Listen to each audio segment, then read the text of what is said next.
Tudo começou naquela quinta-feira, 11 de dezembro de 1952. Na cidade de Bergen, na Noruega, eu estava orando a Deus pela manhã em casa de um irmão na fé. Fiquei muito comovido. Veio-me uma revelação tão nítida como se eu a tivesse lido de um livro ou de um jornal. Naquela época eu não tinha em meus pensamentos algo especial que me chamasse a atenção sobre arrebatamento. Naquele momento senti que deveria escrever o que estava presenciando, mas quase não a considerei como revelação de Deus.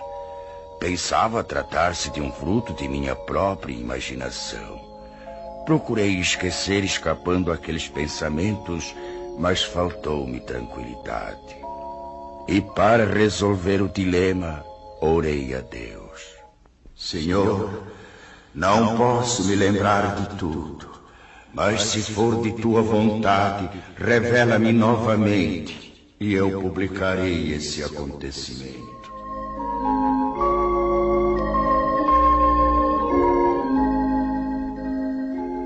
Passaram-se 2 semanas.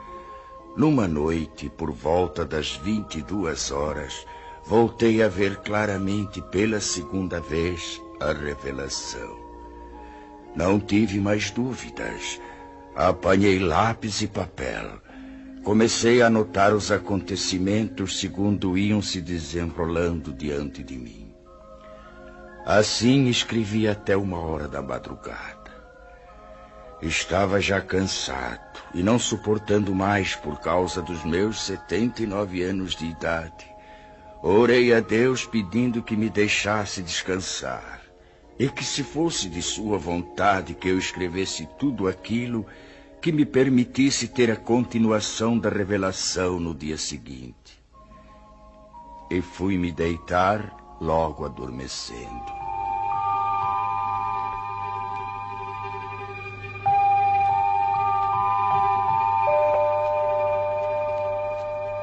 Por uma noite, depois de uma semana, como nas vezes anteriores, veio a mim o restante da revelação, começando exatamente onde havia sido interrompida. Esta é a descrição de como veio a mim a revelação de Deus. Espero possa ela despertar mais almas para se dirigirem a Deus, antes de soar a última trombeta.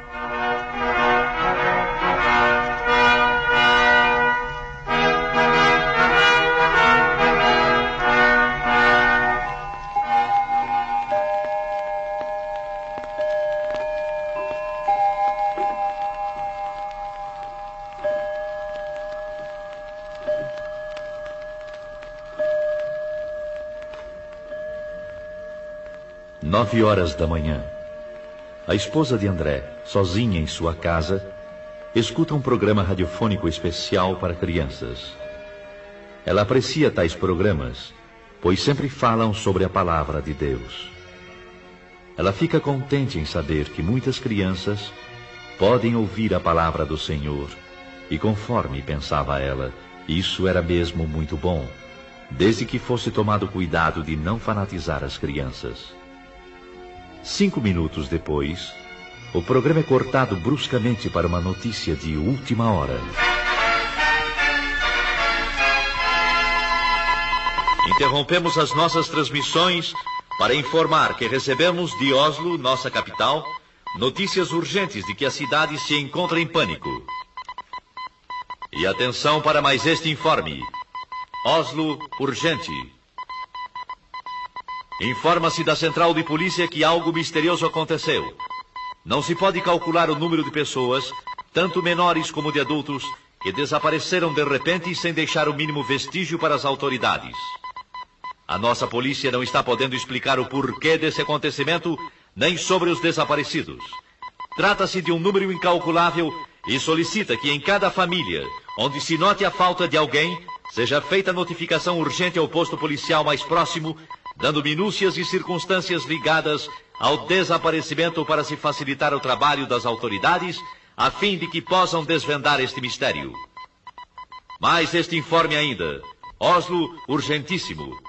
À medida que passam os minutos, surgem novas notícias, cada uma mais extraordinária do que as outras. Da praça central desta cidade, muitos comerciantes, em meio aos seus afazeres, servindo a freguesia, desapareceram.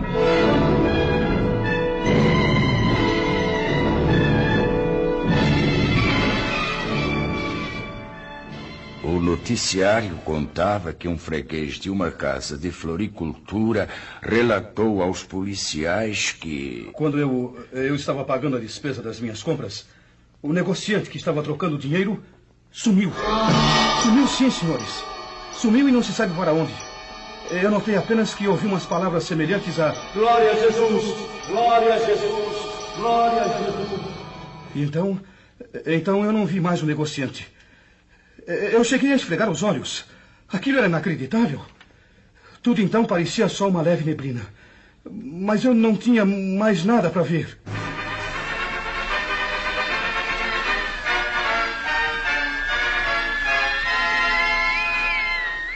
Oslo, capital, urgente.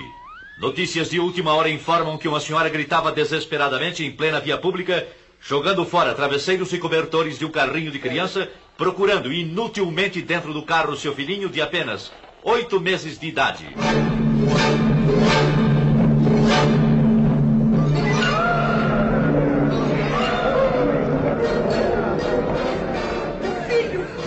Meu filhinho! Onde está ele? Socorro, ajudem-me! Alguém roubou meu filho! Ele estava há pouco deitadinho dentro do carro e já não está mais! Socorro! Meu filhinho desapareceu! Onde está a polícia? A polícia, entretanto, estava lá. Para quê? Que poderia fazer? Não é este o primeiro caso, senhoras e senhores ouvintes. De todos os lados surgem pessoas clamando pela ação policial, solicitando auxílio nas buscas de gente desaparecida. São pessoas que chegam chorando e gemendo. Um negociante, há poucos instantes, abandonou sua loja e, correndo rua abaixo a plenos pulmões, alarmava. Socorro! Socorro! Eu não sei como, mas 2 empregados de minha loja acabam de desaparecer!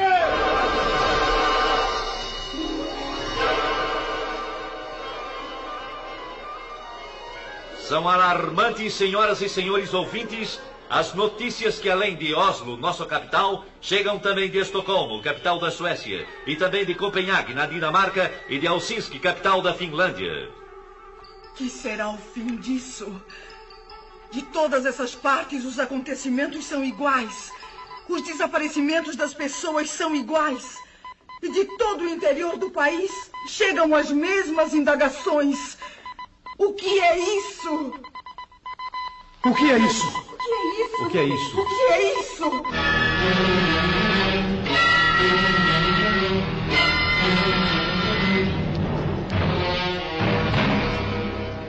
A esposa do Sr. André, impressionada com tais acontecimentos, pergunta-se, temerosa e aflita: Deve ser isto que está acontecendo. Oh, Senhor Deus, ajuda-me a compreender. Resoluta, vai à porta da rua de sua casa. Olha preocupada para fora. Tudo na vizinhança sempre foi calmo. Nem bem chegou ali, e então... Ruth! Ruth! O que se passa? Mas aquela é a senhora Hallam, que vem vindo desesperada chamar pela Ruth. A senhora não viu alguma pessoa desconhecida passar por aqui? Não vi. Por quê? Eu estou tão desesperada. O que aconteceu? Alguém roubou Ruth, minha filhinha. A minha querida Rutinha. Mas onde é que ela estava, senhora? Não a encontro mais. E há poucos momentos ela estava sentada na escada enquanto eu cuidava do jardim. Tive que ficar espantada quando, olhando para ela, não a vi mais. Mas como? Apenas então notei como que um vulto rápido subia pela parede. Olhei para os lados, para cima, e não a vi mais. O que é isso? Não sei mais o que fazer. Oh, Deus, me ajude a encontrar a minha filha querida. Ruth! Ruth, minha filha! Onde está minha filha? O que foi feito dela? Eu quero a minha Ruth! Ruth! Pobre senhora Hallam, como está sofrendo. Estou perplexa com este acontecido. E é igualzinho ao que o rádio está anunciando. Hã? Mas que é aquilo? É o meu marido, sim. É o André, e vem vindo apressado como que de volta para casa. O que aconteceu, André? Você chegando em casa a esta hora, tão cedo. São apenas 9:30 da manhã. Oh, minha querida esposa, eu nem sei como lhe explicar. O que foi que houve? Algo muito estranho está acontecendo. Muito estranho? É, lá na oficina a confusão é geral. Por quê? Ninguém entende mais nada. De um momento para o outro, alguns colegas desapareceram. O quê? Como se tivesse combinado, entende? Desapareceram sem nenhum aviso. As máquinas estão paradas. Que é isto, meu Deus? Como é que pode, André? Nós pensamos primeiramente em tratar-se de algum desastre. E então começamos a procurar pelos colegas. E nada? Não encontramos nem vestígios deles. Absolutamente nada, André. Absolutamente. E enquanto estávamos a nos entreolhar uns para os outros, ficamos espantados. Quem? Com o que, André? Um dos colegas nossos começou a gritar e a chorar. Era justamente aquele companheiro que sempre dizia ser crente em Jesus e ia constantemente à igreja. O que é que ele dizia? Falava desta maneira: agora sim. Agora foi. Já não há mais jeito. Ah, como é triste. O que farei agora? Foi Jesus. Sim, foi ele que veio buscar o seu povo e eu fui exilado. Que farei? E então caía num pranto desesperado. E você, André? Eu lhe disse para que se calasse. Que não falasse tolices. Mas qual? Ele continuou a gritar e eram horríveis os seus gritos. É inacreditável. Enquanto ele continuava a gritar, tivemos a nossa atenção voltada para os outros que ficaram nas mesmas condições. E exatamente por esse motivo, nós deixamos o serviço e agora estamos aguardando notícias. O rádio continua a informar sobre esses desaparecimentos inexplicáveis. Desde as 9 da manhã, André, que são notícias e mais notícias sobre pessoas que em desespero telefonam para a polícia. E todas as respostas são desoladoras. As autoridades não podem fazer nada senão aguardar. Sabe, André? O quê? Chegam também pelo rádio notícias de alto mar, dizendo sobre passageiros e tripulantes que desapareceram misteriosamente.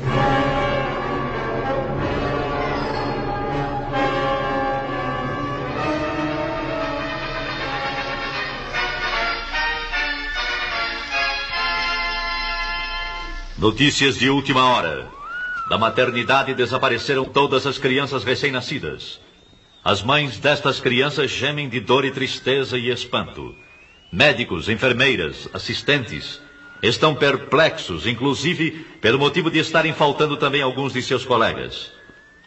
Acertem seus relógios, exatamente 11 horas da manhã. Notícias de Londres anunciam que desde as 9 horas da manhã, os comunicados recebidos de toda a Inglaterra dão conta do inexplicável desaparecimento de pessoas de toda classe social e idade, da mesma maneira, sem explicação alguma. Sabe-se em todo esse mistério que diversos pastores e sacerdotes chamaram os membros de suas igrejas e notaram que os que desapareceram eram justamente os mais piedosos e obedientes a Deus, os mais fiéis nas suas orações, os que dificilmente faltavam aos cultos. Um dos pastores, entre os mais conhecidos de grande igreja, expediu um comunicado convocando todos os seus auxiliares para uma reunião que deverá ser realizada ainda nesta noite. Já são passadas mais de 3h30 desde a primeira notícia deste estranho acontecimento mundial.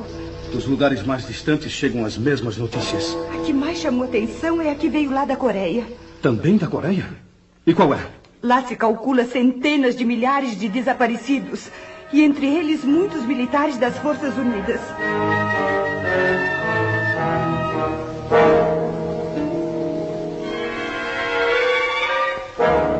É totalmente impossível descrever o que se tem passado nas últimas horas. A angústia toma conta de todos. As ruas estão agora com um movimento desusado. Pessoas correndo, chorando, chamando e clamando. As mães aflitas à procura de seus filhos. E no meio destes clamores também há os que zombam e amaldiçoam a Deus e aos próprios homens. Um senhor correndo com os punhos levantados gritava: Cuidado, gente! Cuidado! Ele vem nos pegar um por um! Com certeza perdeu o juízo! Uma senhora de idade, parada, com as mãos postas, olhando para o alto, clamava: Oh, não, não! Nós não estávamos prontos para subir com ele. E ele veio e eu não subi. Agora terei de ficar. Daqui para frente ninguém mais será levado. Ó Senhor Jesus, ó Jesus, ajudai-nos. Eu sei, bem sei, não adianta mais. E eu que sempre fui religiosa durante toda a minha vida, mas que nunca pensei que ele viesse assim tão depressa. Oh, eu devia ter cuidado mais de minha vida espiritual. Eu devia ter cuidado mais de minha vida espiritual.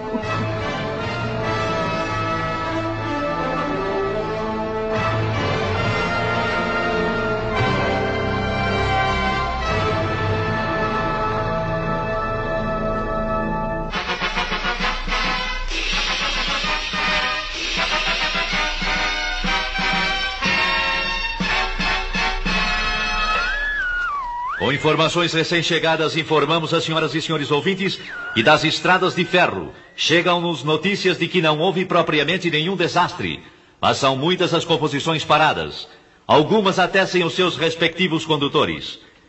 Todas as buscas feitas têm resultado em vão. Há também passageiros que desapareceram. É o mesmo nas estradas de rodagem. Alguns jornais da tarde não entraram em circulação. Perturbação e nervosismo têm dificultado os trabalhos das autoridades, que se esforçam para a complementação de um relatório exato do número de desaparecidos. Cientistas reunidos e meteorologistas trabalham sem repouso, procurando elucidar o mistério, segundo seus conhecimentos e experiências. Voltaremos a qualquer instante com a edição extraordinária que se fizer necessária.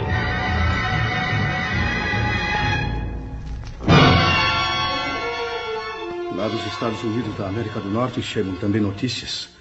Primeiramente dos Estados do Leste. E que dizem elas? O fenômeno é o mesmo como aqui na Noruega. Lá aconteceram desastres graves, com perdas de muitas vidas. Os jornais prometem dar informações mais claras sobre tais acontecimentos nas edições de amanhã. Vamos aguardar agora o noticiário radiofônico das 20 horas.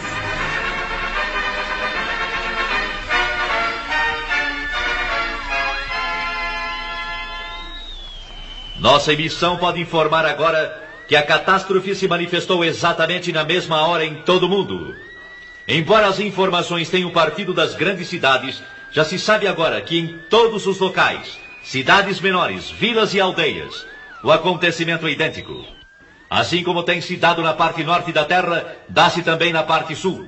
O que toma conta da população é o medo. Ninguém nesta noite procura cama para dormir, tal é a apreensão do povo.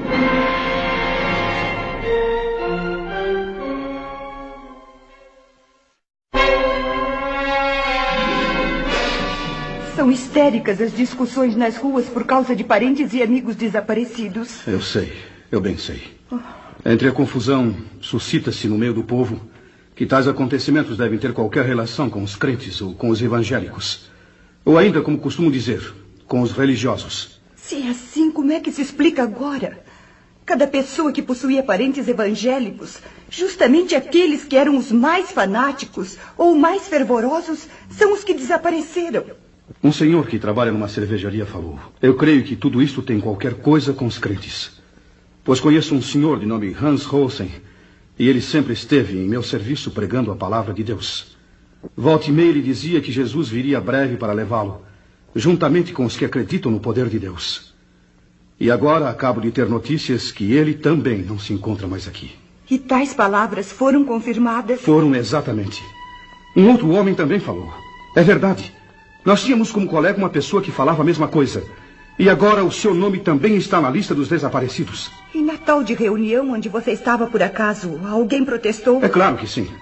Alguém disse em voz alta: é necessário que as autoridades proíbam agora a leitura da Bíblia em reuniões cristãs, para que assim evitemos que novamente aconteça o mesmo. E em resposta a essas palavras?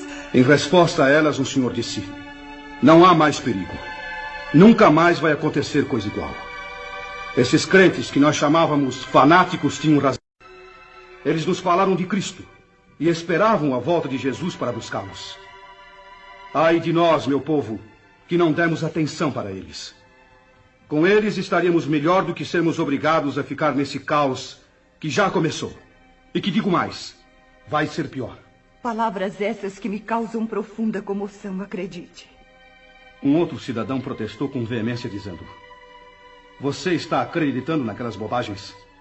Por que então não fez companhia a eles quando eles sumiram? E o senhor, que respondeu? Calmo e seguro respondeu: sim, se eu tivesse obedecido aos ensinamentos que eles davam a respeito de Jesus, eu não estaria agora aqui. Mas é tarde. Agora é tarde. Acabando de dizer isso, retirou-se pesaroso enquanto um sujeito do grupo gritava: você e todos que pensaram assim só merecem uma coisa: a forca! Fora com essa bobagem de cristianismo!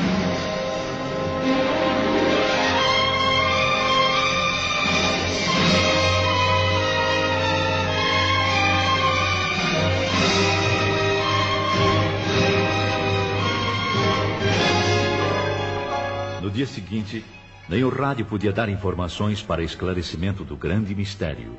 Apenas continuavam as notícias vindas de longe. Dos campos, missionários falavam tais notícias do desaparecimento em massa. Poucos membros de igrejas foram os que ficaram. Naquela noite marcada para a reunião dos pastores e pregadores, a presença era boa, mas o número dos que faltavam era considerável. O ambiente estava triste, pesado mesmo. Os corações estavam como que congelados. Durante a reunião, mais do que um se manifestou demonstrando desespero extremo. Todos estavam de acordo a respeito do que havia acontecido. Sim, era a grande verdade. Santos tinham sido arrebatados da terra.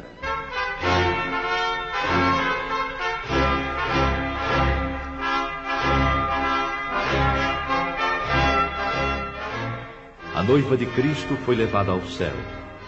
Entre alguns crentes, houve a confissão de que, apesar das preparações teológicas e estudos da palavra de Deus, nunca chegaram a compreender que aquilo seria uma realidade. A verdade é que estavam completamente estranhos ao novo nascimento e longe da adoção de filhos. Um dos mais novos falou: eu nunca aprendi assim. Os professores nunca nos falaram que ia ser como se deu estes dias. Houve nesse momento certas tendências para discussão. Porém, os ânimos estavam abalados demais para que saísse algo aproveitável. E um jornalista presente escreveu: a conclusão dos crentes que ficaram é a seguinte: o que se passou nestes dias, sem dúvida, foi o que está predito na Bíblia Sagrada, ou como está escrito sobre a assunção da noiva, ou que Jesus levou os seus. Isto é tudo que podemos informar no momento. Este comunicado, porém, não foi publicado. As autoridades acharam que tudo aquilo era produto da mente nervosa dos evangélicos e seus ministros. Foi ainda qualificado de fantasia, sem ter nada de realidade. Depois de um acontecimento de envergadura, qualquer pronunciamento de esclarecimento só poderia ser dado pelo governo. E se for provado que tem relação com a religião cristã, o primeiro passo deve ser o do fechamento das igrejas e outros lugares de pregações evangélicas, até que o caso seja devidamente esclarecido. Mas já não se trata de caso nacional, e sim de internacional. No campo religioso, nas igrejas, o ambiente geral é de tristeza. Mas no domingo todas as igrejas e templos estavam repletas. Em certas igrejas não havia pastor. E aqueles que nunca faltavam nos cultos estavam ausentes. Muitas igrejas estão com um número muito reduzido de membros. E em lugar dos crentes estavam aqueles que anteriormente haviam desprezado as mensagens. Eu vi que o povo estava ansioso para conhecer a palavra. Mas a Bíblia era como um livro selado. Um senhor procurou ler, mas disse: eu estou vendo as letras, mas não compreendo nada. E deu o livro a outra pessoa que respondeu da mesma maneira. Bastou isso para que todos os presentes começassem a chorar e a gemer.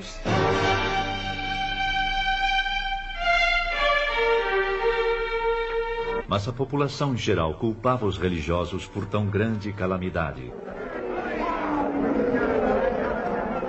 Tudo isso tem acontecido unicamente por causa dos crentes. Sim, é isso mesmo. Esta praga tem vindo sobre nós unicamente por causa deles. Vamos até a igreja e vejamos o que podem eles nos explicar. E a explicação dos que ficaram foi simples, triste e com poucas palavras. O tempo da graça terminou. Mas algumas palavras e no culto iniciou-se a confusão, bem como em todas as reuniões realizadas para tais esclarecimentos. Alguns, levantando-se, começavam a culpar o pregador. A culpa é sua! Muitos não subiram porque você nunca esclareceu como deveria fazer, anunciando que a vinda de Jesus estava perto. Nunca esclareceu que devíamos ter um coração purificado e cheio do Espírito Santo. E que sempre deveríamos estar retos diante de Deus e também dos homens. Agora eu sei o que foi que me impediu de ir de encontro a Jesus. Foram justamente as mínimas coisas que eu julgava sem importância e que não me impediriam de ir ao céu. E eis que aqui estou. Tem misericórdia de mim. Ajuda-me! Ajuda-me! Calem a boca. Eu fiz o meu dever. Fiz o meu dever e fiz mais ainda.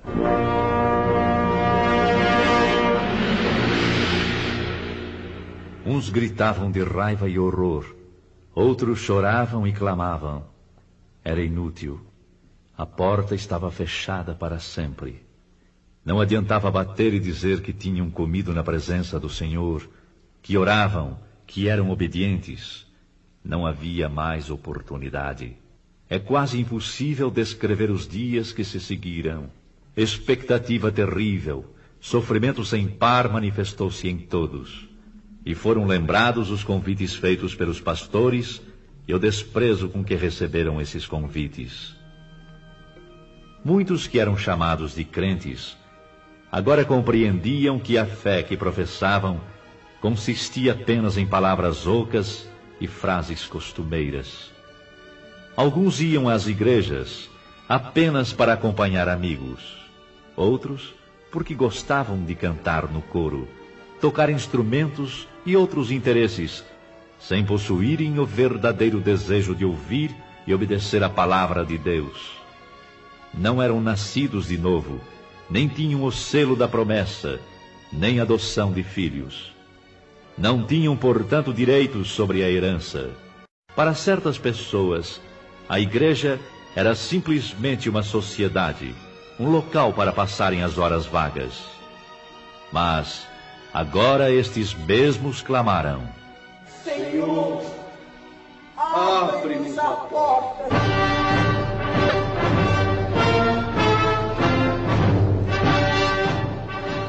Para espanto e preocupação maior, surgem os rumores de que a Terceira Guerra Mundial está prestes a ser iniciada. As relações entre Oriente e Ocidente foram cortadas. Dos regimes que pertencem ao bloco comunista, anuncia-se que foram proibidas toda e qualquer reunião evangélica. Estavam, pois, já reconhecendo que a perturbação existente e a desordem geral, os culpados eram os crentes.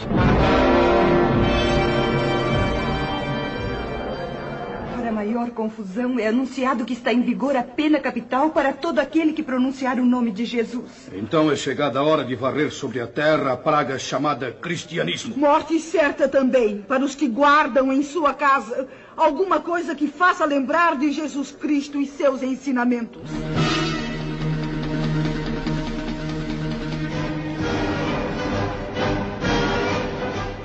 Nos países democráticos, demorou um pouco para que seguissem o exemplo comunista.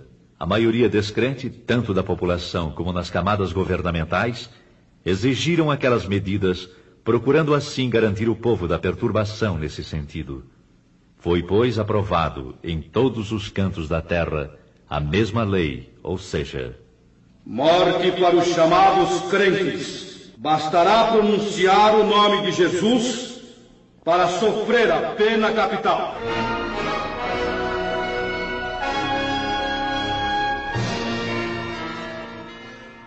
E com estes acontecimentos, Inicia-se a época mais terrível da história humana. Uma grande parte dos crentes que ficaram, continuando a clamar o nome do Senhor Jesus e não obedecendo às autoridades, foram presos e julgados ditatorialmente. Só escapariam se aceitassem as condições impostas pelas autoridades.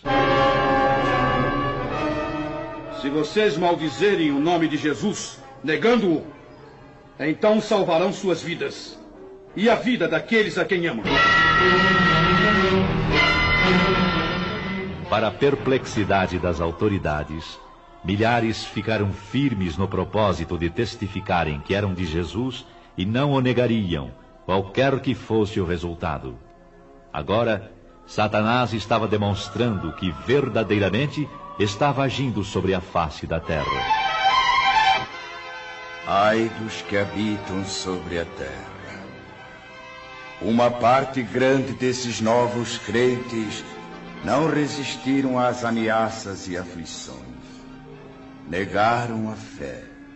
Negaram o Cristo. O mundo inteiro está no maligno. Todo o mundo jaz no maligno. As nações chegaram neste momento a ter uma só ideia e a colocá-la em prática. Exterminar com o cristianismo e extingui-lo para sempre. O príncipe deste mundo toma poder completo. E filhos acusando seus pais, entregando-os para morrerem. E assim a Escritura, segundo São Lucas 21:16, se cumpriu quando diz: E até pelos pais, irmãos, parentes e amigos sereis entregues e matarão alguns de vós. E por todos sereis aborrecidos por amor do meu nome. Faltam palavras para as demais cenas horrendas que se desenrolaram, mas no livro do Apocalipse, Deus revelou os ais e as pragas que hão de vir. E o clamor destes infelizes continuava, segundo São Mateus 24:22. Senhor, Senhor, venha abreviar estes dias.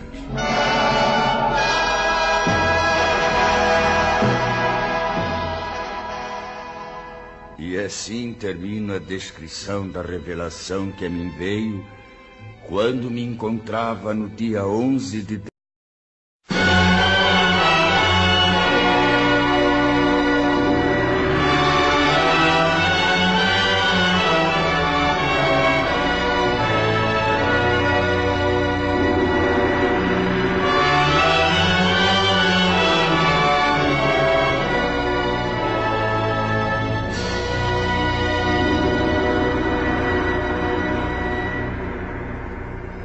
Tudo começou naquela quinta-feira, 11 de dezembro de 1952.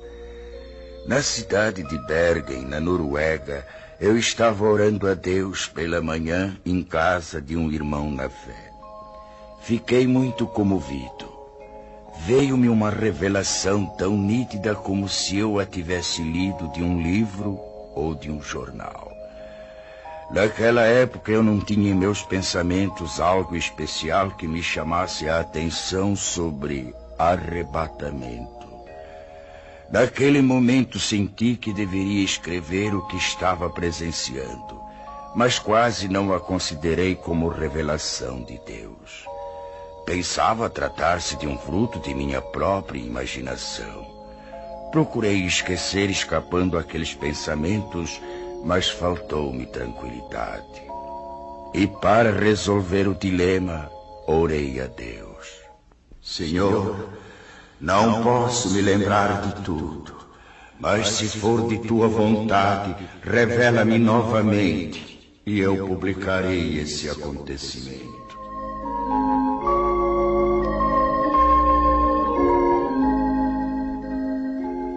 Passaram-se 2 semanas.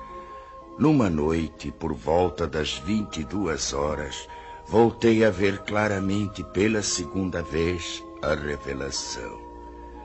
Não tive mais dúvidas. Apanhei lápis e papel.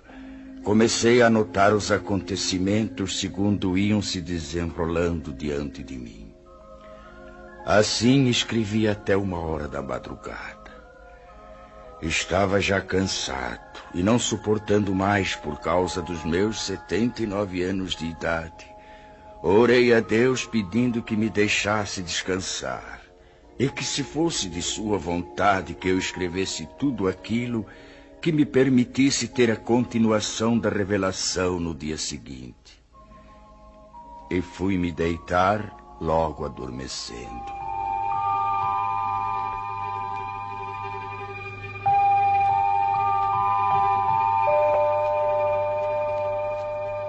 Por uma noite, depois de uma semana, como nas vezes anteriores, veio a mim o restante da revelação, começando exatamente onde havia sido interrompida. Esta é a descrição de como veio a mim a revelação de Deus. Espero possa ela despertar mais almas para se dirigirem a Deus, antes de soar a última trombeta.